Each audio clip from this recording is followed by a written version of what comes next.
প্রথমে কড়াইয়ে তেল নিয়েছি, সারা জিরে তেজপাতা ফোড়ন দিলাম, এরপর আমি যে সবজিগুলো কেটে রেখেছিলাম সবজিগুলো সব দিয়ে দিলাম।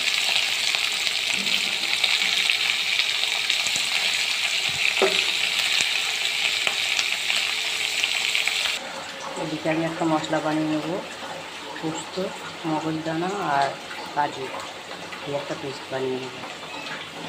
আর এখানে আমি 4-5টা কাঁচা লঙ্কা দিয়েছি সবজিটার মধ্যে। ওপর থেকে কিছুটা কস্তুরি মেথি দিয়ে দিলাম, এরপরে বেটে রাখা পেস্টটা দিয়ে দিলাম।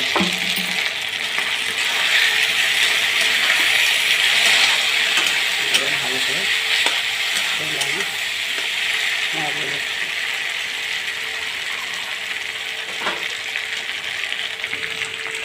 অল্প সামান্য একটু গুঁড়ো লঙ্কা দিলাম।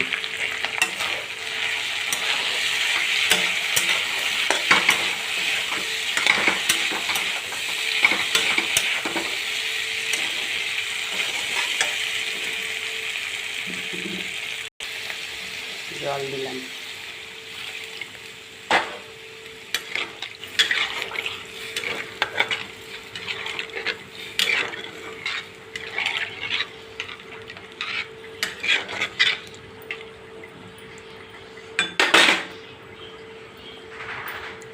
স্বাদ মতো নুন দিলাম আর দিলাম চিনি।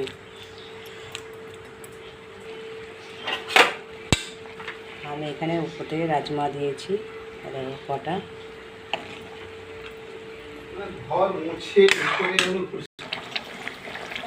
উপর থেকে কেটে রাখা পনির আমি দিয়ে দিলাম।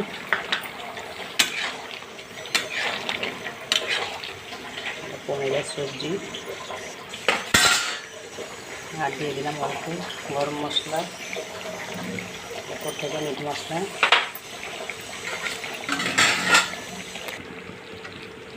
আমার পনিরের সবজিটা হয়ে গেছে, দেখো।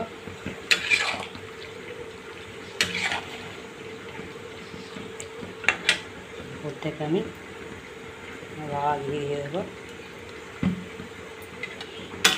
আমার এই রেসিপিটি যদি ভালো লেগে থাকে অবশ্যই একটা লাইক কমেন্ট শেয়ার দিয়ে পাশে থাকবে। তো তোমরা প্রথম থেকে লাস্ট পর্যন্ত দেখলে আমি পনিরের সবজিটা কীভাবে বানালাম, আশা করি তোমাদের ভালো লেগে থাকবে। তো যদি ভালো লাগে তো একটা লাইক কমেন্ট শেয়ার দিয়ে পাশে থাকবে। তো সবাই ভালো থেকো।